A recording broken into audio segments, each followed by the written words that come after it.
The whole of Nakuru County, we have 3 destinations. We have destination Naivasha, which is around the lake. And it's good to note this, that most of these destinations fall around water bodies. The coast destination is around the water body. Kisumu destination is around Lake Victoria. And Nakuru destination, there's 3 destinations in Nakuru. The first destination is Naivasha, which is around Lake Naivasha. The next destination is Elementaita, which is in the part of Gilgi, which is around Lake Elementaita. And the last destination is Nakuru City, which is around Lake Nakuru. So when we do this road, you can be sure that the numbers of meetings that will come to Nakuru, that will be coming to Nakuru will increase, even Elementaita and even Naivasha. We are talking of one stretch with so many meetings that people will know Nakuru, not by anything else, but by the number of meetings. And the clarion call and the slogan will be Tukutane Nakuru.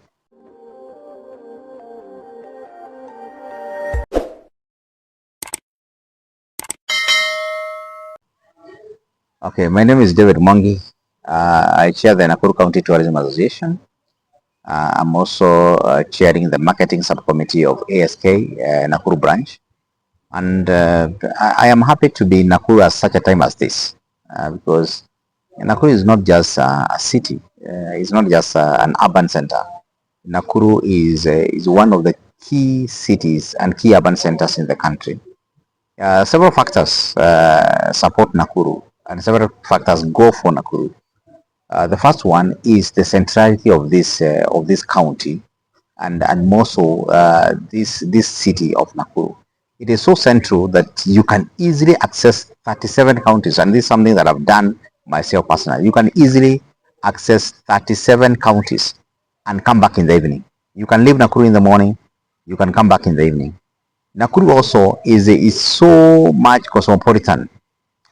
Everyone in this country is in this county. If you want to see Nakuru, or if you want to see Kenya in one small space, just come to Nakuru. You don't need to visit any other place. And if you are looking for kinsmen, everybody who comes here, they must have either a friend or a relative or a colleague who came from your village that have finally settled in Nakuru. And this has happened. If you look at most of the civil servants that are posted to Nakuru, when they were being posted into other areas, they will go with their families. But the moment they got to Nakuru, they left their families here, and they were posted out of Nakuru and left their family in this place. Why is it? It's because of that cosmopolitan nature. Because the neighbor to your left, the neighbor to your right is another community. Is a member of another community. So you feel safe, you feel secure because many people speak in one language, and you find that the first language in Nakuru is Swahili. The first language is Swahili. So that makes even the people of Nakuru a bit more literate than other people. Because for example, if you go to this one dominated areas where it's only one community, what you do is that you start with your mother tongue, and then you struggle to learn Swahili in school, and then English is the third language. So forget even about French, German, and the rest. So you struggle. But in Nakuru, because of that cosmopolitan nature, you find that Swahili, even in your house, Swahili is a predominant language. And I want to tell you that communication is one step towards prosperity, and also towards making it in life. If you are able to communicate, you are able to be employed, you are able to be engaged by people. So when people speak in Swahili and then they speak in English, they are able to communicate, they are able to sell, they are able to buy, they are able to express themselves, especially when they have ideas and services or goods to sell. That is one thing. The other thing about Nakuru is the weather of this county. Wonderful weather. You have gone to other places, to other counties in Kenya, and this is not a competition, it's a reality. You have gone to other counties in Kenya, and the weather is not friendly at all. You are either in shorts or t-shirts, or other places you are fully in cardigans and jackets. But in Nakuru here, the weather is never below 10 degrees. It is never more than 32 degrees. So many people, when they come to Nakuru, they feel this is the best place to bring up to raise your family, because we are not prone to this erratic weather. Sometimes too hot, sometimes too cold. No, it's a very good weather. And also it's because we lie on the equator. Nakuru lies on the equator, so we are not far from the middle of the earth. So the sun is at the center. So you'll find that it's very easy to predict whether in Nakuru we know when we plant, we know when we harvest, we know when it will rain, we know when it's in fact it's only in July in Nakuru here that we feel that cold in the and that cold could be around 10. That is what we call our winter here in Nakuru. It's a very good weather. So again, when you look at the infrastructure, and this is where I want to dwell, because I am very happy to see to see this communication that come from government, that the Rironi-Nakuru-Mau Summit Road will be dualed into a dual carriage from July 1st. I'm very keen, because I've followed. I chair tourism association. I've always cried for this road. Even when it was awarded to the French company, the Da Vinci, we were very happy. They came and explained to us that they are changing because of the cost implication of that contract. Now we have I've seen even yesterday's paper and in one of the headlines today, I have seen that this is the main road. This is the main. Some people think it's a political road. Us who are in Nakuru, we know this is the road to prosperity. It is not just the road to Nakuru. It is the road to prosperity, because it will cut the travel time from Nairobi to Nakuru by half. I'm telling you. Nairobi Nakuru is only 150 kilometers. We are talking of 150 kilometers. And if the road is dual, the way they have put it, if they're able to dual 2 lanes on one side, another 2 lanes on the other side, and where we have heavy traffic, 3 lanes and 3 lanes, I am telling you, you will leave Nairobi and you'll be in Nakuru in 1.5 hours. In 1.5 hours. And even if you are able to maintain 190 kilometers per hour, you're able to be here exactly in 1.5 hours. So what does that mean? It means that the travel time will be cut, and you see, time is money. People will be happy to rush to Nakuru, do business, and go back to Nairobi. So more than travel time, even what we call your spending time is more manageable, because it's only 1.5 hours that you're on the road. Then you can spend more time in Nakuru, and then another 1.5 hours you are leaving for Nairobi. So you can leave Nairobi in the morning, be in Nakuru, well, let's say by 9, and you will still live here around 4, and you still go back to Nairobi. So it will really improve. Secondly, it will improve the safety, the travel safety. There are so many people who feel unsafe when they are traveling on those 2-lane road. And you see, you come very well from Nairobi all the way Wayaki way, but the moment you get to Rimuru, the road joins together. And there are people who are on this road. Kenya has really grown. A lot of vehicles. Look at how number plates how plate numbers are ending within few months. One number is gone, and every number is 24,000. Remember, it's 24,000 vehicles.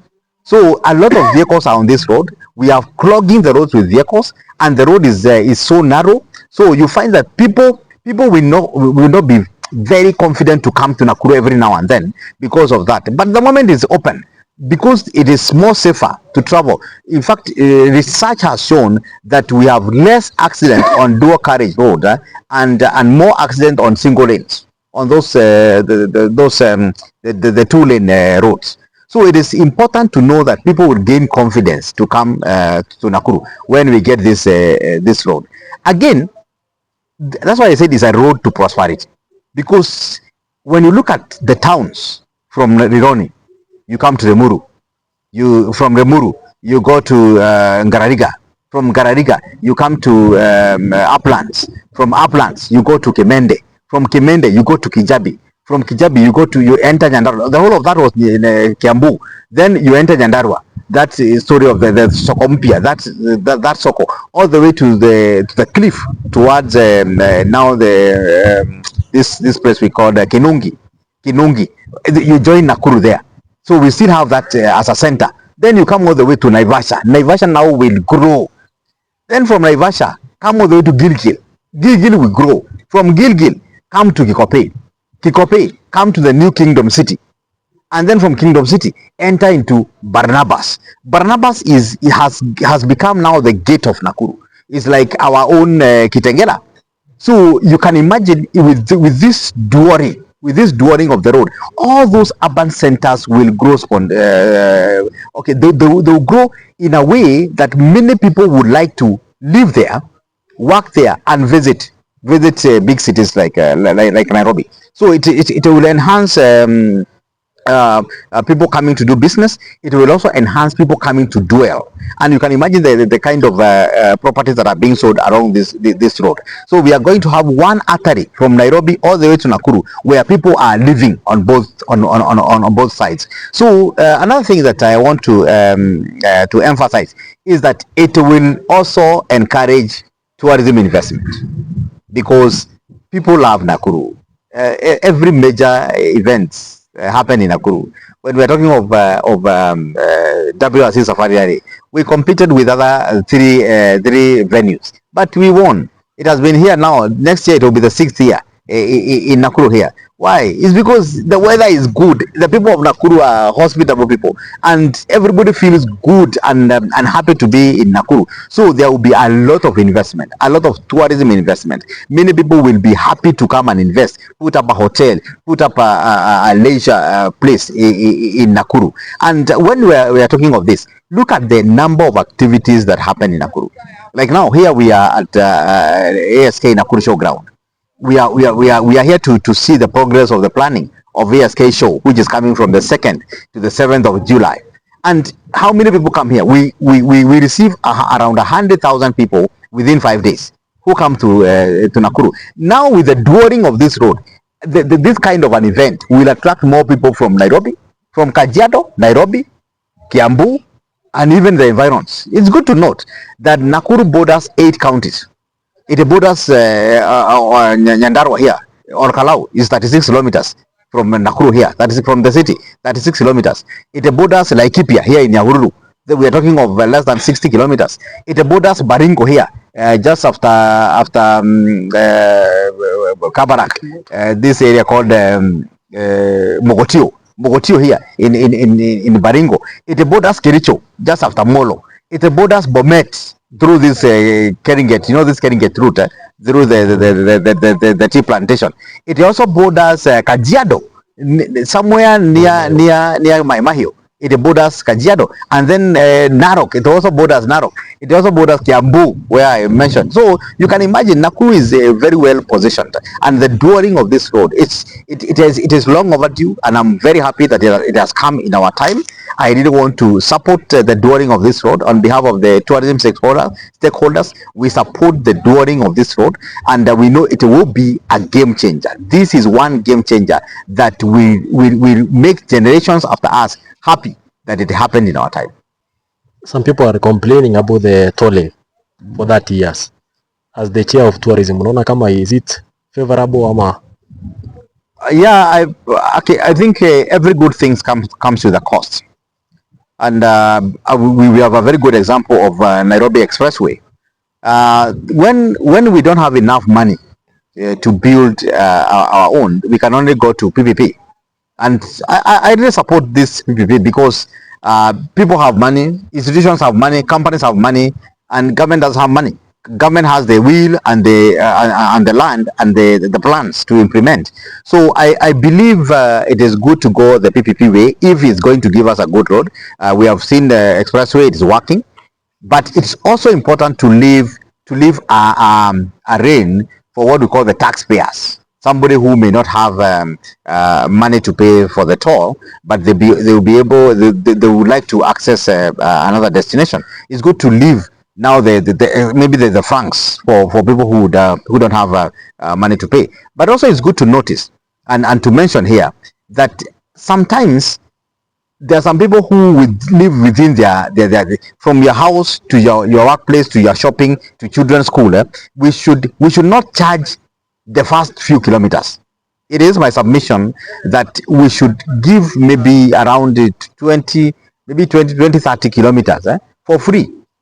so that people who are living Nairobi all the way to Western region, they can pay for the whole of that route. But for me, who is dropping my children in school, which is 15 kilometers on one side, then I'll go to my office maybe another 10 kilometers. I'm talking of 25. So if we are able to get like 30 kilometers along, that will be an encouragement that this road did not come to punish you even in your house, because you may not have an alternative route. This is the only route that you have. But I think it's good to have that. And then also in terms of charging, it is good to have a fee, not like expressway. The way we pay, for example, right now it's over 500 shillings, over 500 shillings, close to 600 shillings. For that should be around 28 kilometer or thereabout.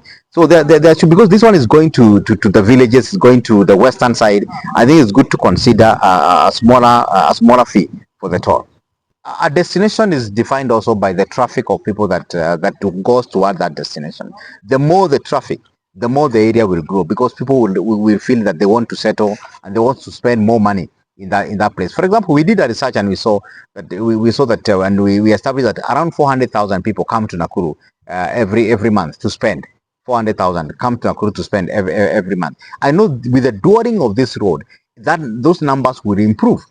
Why? Because ask yourself, why is it that most of the meetings happen in Naivasha? It's because of Naivasha, accessing Naivasha is very easy. Maybe an hour plus you are in Naivasha, because the roads are on one side, all these trucks are on one side, and all the small vehicles are on this other road. Apart from that section near Kijabi that has been clogging of late, people still find Naivasha closer and convenient. But now when we do this road, I can tell you most of the meetings now will be spread. The whole of Nakuru County, we have 3 destinations. We have destination Naivasha, which is around the lake, and it's good to note this, that most of these destinations fall around water bodies. The coast destination is around the water body. Kisumu destination is around Lake Victoria, and Nakuru destination. There's 3 destinations in Nakuru. The first destination is Naivasha, which is around Lake Naivasha. The next destination is Elementaita, which is in the part of Gilgi, which is around Lake Elementaita. And the last destination is Nakuru City, which is around Lake Nakuru. So when we do this road, you can be sure that the numbers of meetings that will come to Nakuru, that will be coming to Nakuru, will increase, even Elementaita and even Naivasha. We are talking of one stretch with so many meetings that people will know Nakuru, not by anything else, but by the number of meetings. And the clarion call and the slogan will be Tukutane Nakuru. Yeah, like now I've read in the papers that this road, the dawning of this road will start on the 1st of July. So we look forward that His Excellency the President will come to launch the construction of the road. And even the 2nd of July, we are starting our ASK show where we are. So that's the one big combination. Today we are launching the construction of the dual road, and then tomorrow the show is starting. So we are looking forward to one great experience and great season around this city of Nakuru.